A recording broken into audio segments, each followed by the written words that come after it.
법인세 수입이 급감하면서 지난해 11월까지 나라살림이 역대 세 번째로 큰 적자를 기록했습니다. 대기업 60%는 높아진 원달러 환율 때문에 사업 계획을 수정해야 할 처지에 놓였습니다. 다음 주부터 은행권 주택담보대출 중도상환 수수료가 절반 수준으로 떨어집니다. 새마을금고와 농협 등은 상반기 중에 개편 적용할 계획입니다. 대출 규제 영향에 관망세가 이어지며 서울 아파트 가격은 2주 연속 제자리 걸음했습니다. 반년 전 모든 지역구 아파트 가격이 올랐을 때와 분위기가 달라졌습니다. 도수치료나 체외 충격파 등 대표적인 비중증 비급여 진료에 대해 본인 부담률이 최대 95%까지 올라갑니다. 비염 수술을 하며 코성형까지 같이 하는 편법 진료 시 비염 수술도 비급여 처리하는 등 병행 진료에도 제동을 겁니다.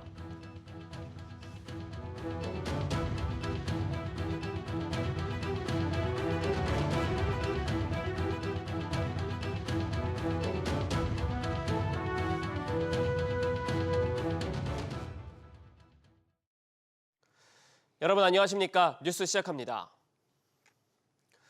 나라 살림의 적자가 늘고 있습니다. 지난해 11월까지 집계한 결과 역대 세 번째로 큰 적자를 기록했는데요. 기업 실적 악화에 법인세 수입이 크게 줄어든 영향입니다. 취재기자 연결해서 하나씩 들어보겠습니다. 정보윤 기자, 적자 규모가 어느 정도 됩니까? 네, 지난해 11월 말 기준 나라살림 적자 규모는 81조 3천억 원입니다. 구체적으로 누계 총수입이 542조 원, 총 지출이 570조 1천억 원으로 통합 재정 수지는 28조 2천억 원 적자를 기록했습니다. 여기서 국민연금을 비롯한 4대 보장성 기금 흑자 수지를 제외하면 정부의 실질적인 재정 상태를 보여주는 관리 재정 수지가 나오는데요. 이 수치가 81조 3천억 원 적자로 1년 전 같은 기간보다 16조 4천억 원 늘었습니다. 집계가 시작된 2014년 이래 2020년, 2022년에 이어 세 번째로 큰 적자 규모입니다. 적자가 이렇게 커진 이유가 뭡니까? 국세 등으로 거치는 총수입 대비 지출이 크기 때문인데요. 총수입에서 가장 큰 비중을 차지하는 국세 수입은 저조한 기업 실적 탓에 법인세가 17조 8천억 원 줄어들며 8조 5천억 원 감소했습니다. 다만 기금 수입은 국민연금의 해외 주식 투자 수익이 증가하면서 20조 원 늘었는데요. 총 지출은 570조 1천억 원으로 21조 5천억 원 늘며 총 수입 증가분을 훌쩍 뛰어넘었습니다. 정부는 지난해 나라살림 적자 규모를 91조 6천억 원으로 전망했는데요. 김원수 기획재정부 재정건전성 과장은 세수 결손 등으로 적자 규모가 전망치보다 확대될 가능성이 높다고 밝혔습니다. 같은 기간 중앙정부 채무는 1,159조 5천억 원으로 전월보다 4조 원가량 늘었습니다. SBS 비제 정보윤입니다. 국내 주요 대기업의 절반 이상이 올해 원달러 환율을 1,300원대로 예상하고 사업 계획서를 짰던 것으로 나타났습니다. 지금은 조금 떨어졌다고 해도 1,400원대 중반을 오가고 있으니 수정이 불가피하다는 분석이 나옵니다. 취재기자 연결합니다. 문세영 기자. 일단 전체적인 상황부터 정리해 주죠. 네, 대한상공회의소가 최근 국내 50대 기업을 대상으로 한 주요 대기업의 환율 영향 조사에 따르면 기업들이 올해 사업 계획을 수립하여 적용한 원달러 환율 범위는 1,350원에서 1,400원이 33%로 가장 많았고 1,300원에서 1,350원이 30%로 뒤를 이었습니다. 주요 대기업 10곳 중 6곳은 올해 사업 계획을 짤 때 1,300원대 환율을 적용한 셈인데요. 하지만 지난해 12월 비상계엄 사태 이후 환율이 1,430원까지 오른 후 지난해 말에는 장중한때 1,500원대에 육박하는 등 급격히 치솟았습니다. 이렇게 되면 이 기업들의 사업 계획 수정이 불가피할 것이란 관측이 나옵니다. 실제 1,400원에서 1,500원 범위의 환율을 적용한 기업은 30%채 되지 않았습니다. 환율 예측이 이렇게 어긋났다면 어느 부분을 걱정해야 합니까? 네, 특히 원자재 조달 비용 증가를 이 기업들은 가장 크게 우려했는데요. 이어 해외 투자 비용 증가, 수입 결제 시 환차손 발생, 외화 차입금 상환 부담 증가 순이었습니다. 이 밖에도 환율 불안을 더 키울 수 있는 요인으로는 국내 정치 불안정 지속, 트럼프 정부의 무역 정책 지속화 등이 꼽혔습니다. SBS 비즈 문세영입니다. 대내외 위기라는 진단 속에서 현대차그룹이 역대 최대 규모의 국내 투자 계획을 내놨습니다. 어떤 전략인지 구체적으로 짚어보겠습니다. 최지수 기자, 구체적으로 얼마나 투자하려고 합니까? 네, 현대차그룹은 올해 24조 3천억 원을 국내에 투자할 계획이라고 밝혔습니다.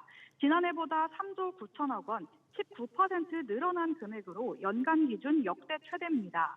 올해 트럼프의 취임 등 경영 변수가 산재해 있는 만큼 지속적이고 안정적인 투자가 필수적이라는 판단에 따라서입니다. 분야별로는 연구개발에 11조 5천억 원을 투입해 절반 가까이를 미래 역량 확보에 투자합니다. 전동화, 소프트웨어 기반 자동차, 수소 제품 및 원천 기술 개발에 사용됩니다. 현대차그룹은 차세대 하이브리드 시스템 등을 앞세워 전기차 캐즘에 대응하면서도 전기차 신모델 개발도 확대한다는 계획입니다. 경상투자엔 12조 원을 투자해 전기차 전환과 신차 대응 생산시설 확충에 힘씁니다.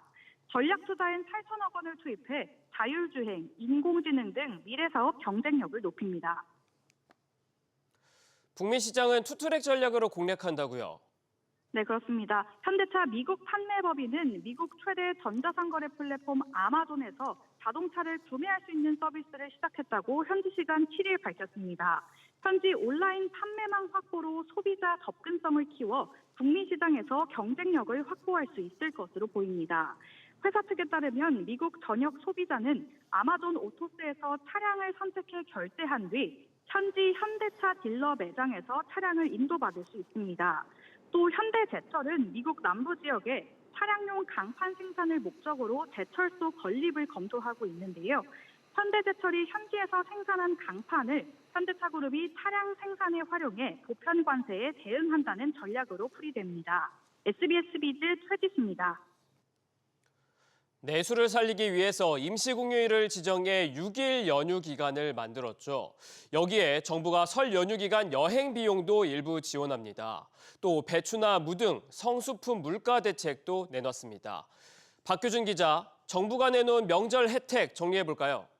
네, 우선 당정은 이 중소기업 근로자 15만 명에게 총 40만 원의 국내 여행 비용을 지원해주기로 했습니다. 국내 관광을 촉진하고 소비를 끌어올리기 위한 취지인데요. 또한 당정은 27일부터 31일까지 KTX, SRT 역귀성 요금을 30에서 40%까지 할인해주기로 했습니다. KTX 같은 경우는 설 당일을 제외하고 4인 가족 동반석에 대해서는 할인 혜택도 주기로 했습니다.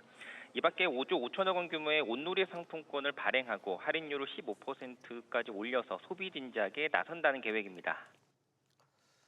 성수품 물가 관리에도 나서죠. 그렇습니다. 설 연휴까지 배추, 무, 사과, 배 등 16대 성수품의 공급 물량을 평상시보다 1.6배 대폭 늘리기로 했는데요.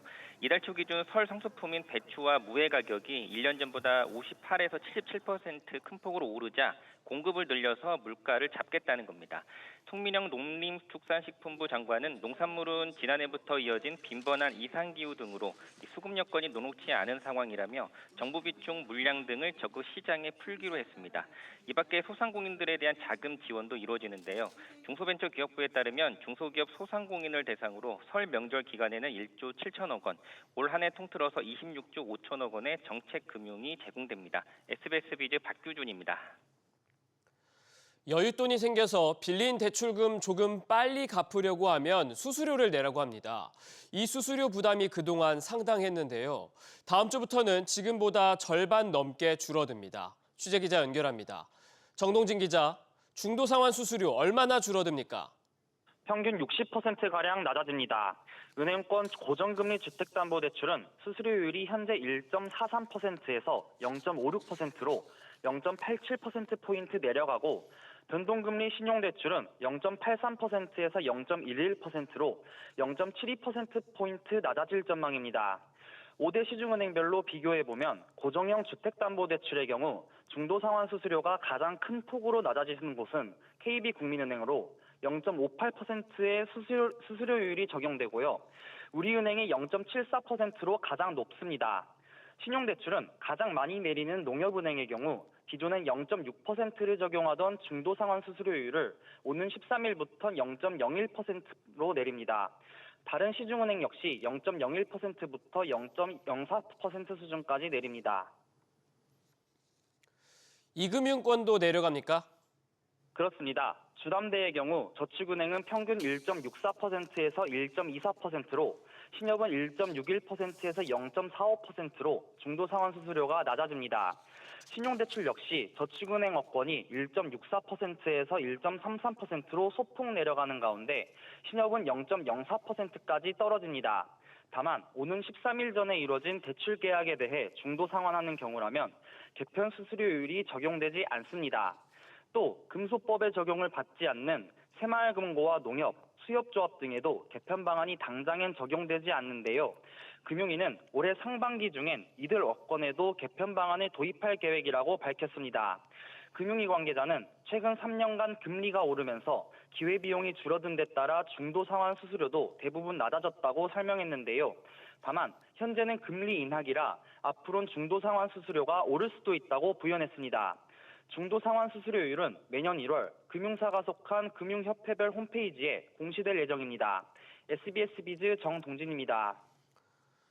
지난주 상승세가 꺾인 서울 아파트 가격이 2주 연속 보합세를 이어갔습니다. 치솟던 전세 가격은 무려 86주 만에 하락 전환했습니다. 새해 첫 아파트값 동향, 류정현 기자가 보도합니다. 서울 서초구에 위치한 반포 아크로 리버파크 아파트입니다. 지난달 전용 면적 84.97제곱미터 아파트가 53억 원에 거래됐는데 지난해 3월 37억 5천만 원에 거래됐을 때보다 15억 원 넘게 올랐습니다. 이른바 대장 아파트 강세는 여전하지만 서울 전역으로 넓혀보면 사정은 조금 다릅니다. 한국부동산원이 전주와 비교한 새해 첫 주 서울 아파트 가격 변동률은 0.00%를 기록했습니다.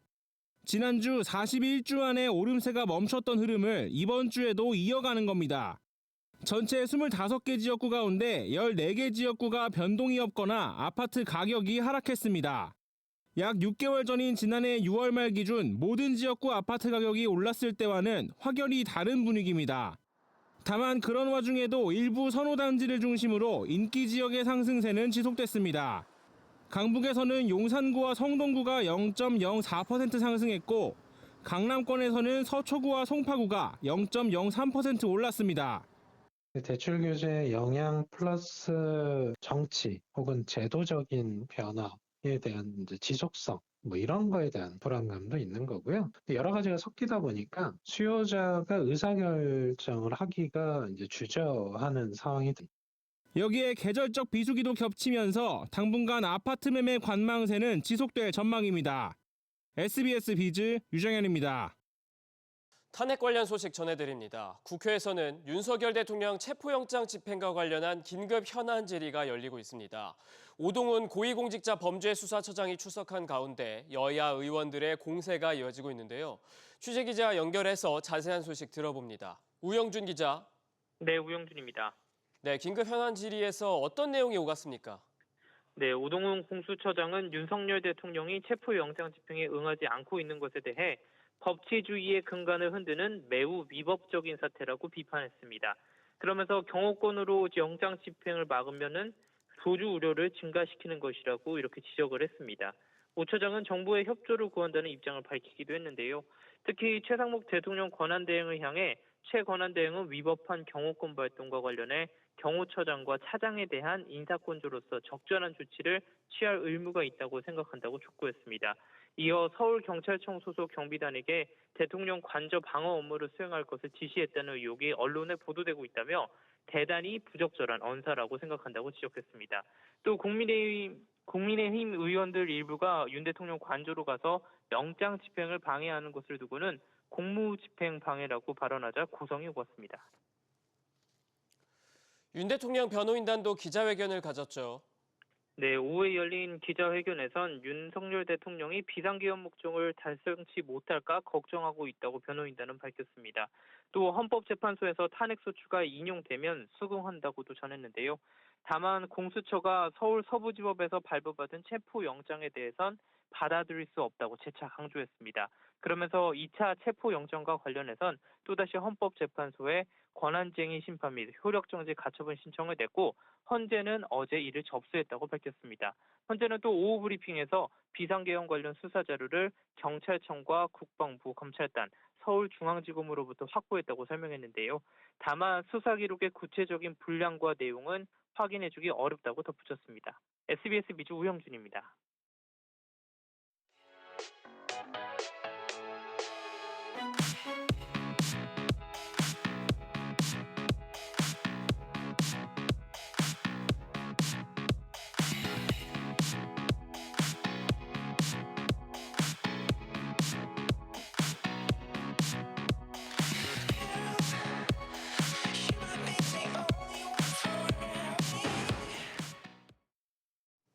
올해 CES에서는 국내 기업만큼 해외 기업들의 기술력이 두드러졌습니다.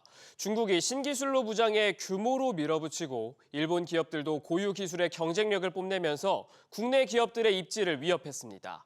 미국 라스베이거스에서 이민우 기자가 전해드립니다. 올해 CES에는 중국 기업 1,300여 곳이 참가하면서 전체 참여 기업의 3분의 1을 차지했습니다.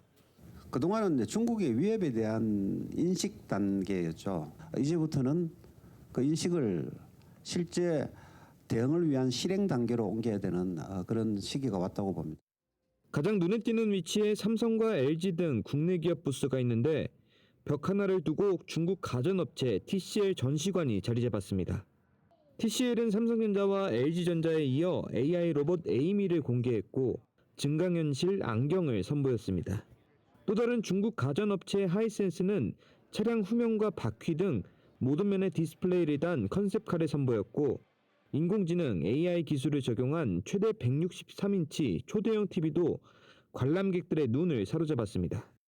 There's a big opportunity for the Chinese appliances to kind of catch up to the Korean appliances as well. I was very impressed with the difference between the quality of the AI TV with the enhancements compared to the last one. 전통적인 기술 강국 일본 기업들의 부활도 눈에 띄는 대목입니다. 이렇게 컵 안에 포크를 넣어도 로봇의 렌즈가 포크를 인식해 집는데요. 니콘은 기존 카메라 사업에서 쌓은 경험을 로봇에 활용하면서 건재한 기술력을 과시했습니다. 이외에도 카메라 센싱 기술과 가상현실 기기를 이용해 자율주행 기술 체험 공간도 꾸렸습니다. 소니가 선보인 디스플레이 화면입니다. 겉으로 보기엔 평면 화면이지만 3D 기술을 입혀 각도에 따라 건물의 상하 좌우 모두를 관찰할 수 있습니다. I would say Sony has definitely stepped up a lot. There's a lot more demonstrations that are going on from some of their new AR that they're doing for it, of their virtual reality technology, also some of their games and products. So it seems like a lot more. It's a lot larger this year. It's definitely a revival of new technology coming out of Japan. 과거 CES가 국내 기업의 동무대였다면 추격자 중국과 부활하는 일본의 비중이 커지면서 이웃나라 3국의 경쟁 구도가 한껏 치열해졌습니다. 미국 라스베이거스에서 SBS 비즈 이민우입니다. 이번 CES에서는 금융권의 미래 모습을 엿볼 수 있는 부스가 마련되기도 했습니다. 인공지능 AI 은행원이 고객을 응대하고 정밀 분석을 통해서 주식 종목 추천까지 제공하는 모습이 공개되기도 했습니다. 이어서 박연신 기자입니다. I'm happy to assist with your first time on the AI desk. Let's get started. How can I help you today? Would you like to exchange? 화면 속 은행원이 고객에게 어떤 도움이 필요한지 물어보고 업무를 처리합니다. 이 은행원은 실제 은행원 얼굴에 인공지능 AI를 입혀 만들어진 것으로 무인 점포에 도입되고 있습니다.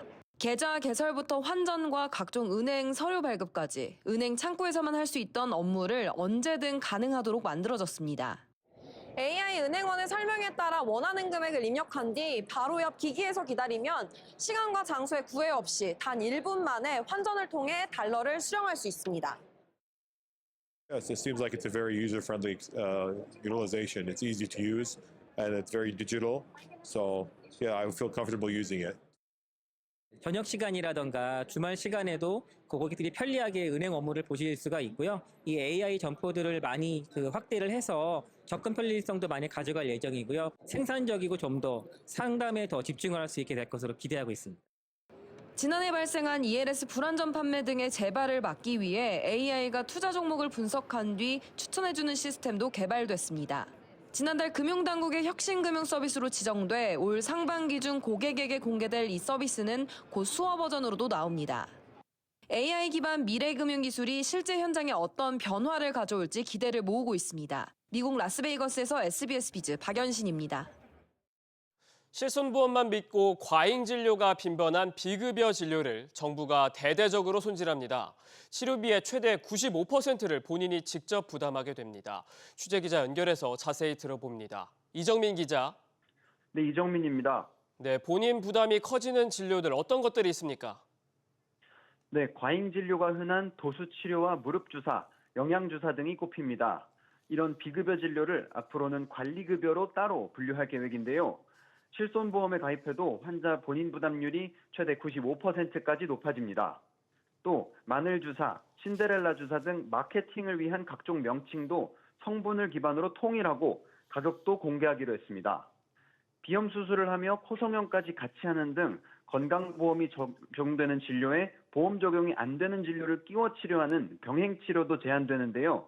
들어보시죠. 백내장 수술비는 공단에 청구를 하고 단초점 렌즈는 비급여이기 때문에 이 두 가지를 다 본인이 부담해야 된다라는 게 병행 진료를 금지한다는 내용입니다. 그럼 기존 실손보험 가입자들도 계약 내용이 바로 바뀌는 겁니까? 당장은 아닙니다. 일단 3, 4세대 실손보험 가입자들의 경우 계약 만료 기간이 있는데 재계약 시점에 이번 개혁안이 반영된 5세대 실손으로 다시 가입하게 됩니다. 문제는 전체 계약자의 44%를 차지하는 1, 2세대 실손인데요. 특히 2013년 전에 팔린 실손은 재계약 없이 혜택이 평생 이어집니다. 이 상품들의 도수치료, 주사제 등 비중증, 비급여 자기부담률은 0에서 20% 수준으로 낮고 횟수 제한도 없습니다. 그래서 정부는 1, 2세대 실손보험 가입자에게 인센티브를 주고 5세대 실손으로 갈아타게 하는 방안을 재차 추진하기로 했는데요. 미진할 경우 법 개정을 통해 강제로 재가입 조항을 적용하는 방안도 검토 중이라고 밝혔습니다. SBS 비즈 이정민입니다. 이처럼 기존 실손 계약이 끝나거나 새로 가입하는 분들은 앞서 보셨듯이 앞으로 5세대 실손을 적용받게 되는데요. 부담이 누구에게 얼마나 커지고 구체적으로 무엇이 달라지는지 이 내용은 정광윤 기자가 보도해드립니다. 일하다 어깨를 다친 이모 씨. 오늘도 도수 치료를 받고 오는 길입니다. 3번 받았을 때 한 45만 원 나왔거든요. 실손하니까 한 70% 정도 계속 도수를 받아주는 게 좋다고 그러는데 만약에 실손 적용이 안 되면 부담스러워서. 암투병 중인 박 씨도 상황은 마찬가지입니다. 저는 암 환자거든요. 암 환자인데 7년도 계속 받았으니까 필요하죠. 적응이 안 되면 힘들죠. 빚더미에 쌓이는 거지요, 뭐. 현재 실손이 있는 환자가 실제 내는 외래 진료비는 전체의 6에서 12% 수준. 하지만 개혁안이 반영된 5세대 실손으로 새로 가입하면 9에서 36%로 부담이 3배까지도 늡니다. 특히 도수치료 등 관리급여로 지정되는 부분은 부담이 훨씬 커집니다. 원래 비용 10만 원 가운데 5천 원에서 3만 원 정도를 냈다면 5세대 실손에선 9만 5천 원을 내야 합니다. 다만 특약을 통해 중증 환자 부담은 늘리지 않고 중증이 아닐 경우엔 1,000만 원까지만 보장받도록 구별하겠다는 방침입니다. 또 경증으로 응급실을 찾을 때 실손이 있는 환자가 내는 돈은 현재 13만 원 정도지만 앞으로는 22만 원으로 9만 원 더 늘어납니다. 불필요한 응급실 이용 줄이라고 건강보험에서 덜 주는 액수를 실손이 메꿔주지 못하도록 본인 부담률을 똑같이 올리기 때문입니다. 이 밖에도 병의원이 환자와 건보에서 받는 진료비, 즉 수가를 매년 산정할 때 비급여로 얼마나 버는지 반영하는 방안도 추진하기로 했습니다. SBS 비즈 정광윤입니다. 새해 건강관리나 체중 감량을 위해서 샐러드 식단 챙기시는 분들 많으실 겁니다. 그런데 일부 닭가슴살 샐러드 제품에서 대장균이 나와서 유의하셔야겠습니다. 어떤 제품들인지 취재기자 연결해서 들어보겠습니다. 신채연 기자. 네, 신채연입니다. 네, 문제된 제품들 어떤 것들입니까?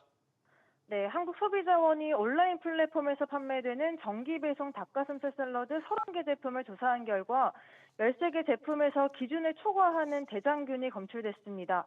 문제가 된 샐러드를 판매한 업체는 딜리셔스 샐러드와 모닝푸드, 그리고 바스락 다이어트 등입니다. 대장균에 감염되면 설사와 복통, 구토 등의 증상이 나타날 수 있는데요. 다만 살모넬라 등 심각한 식중독을 유발할 수 있는 균은 나오지 않았습니다.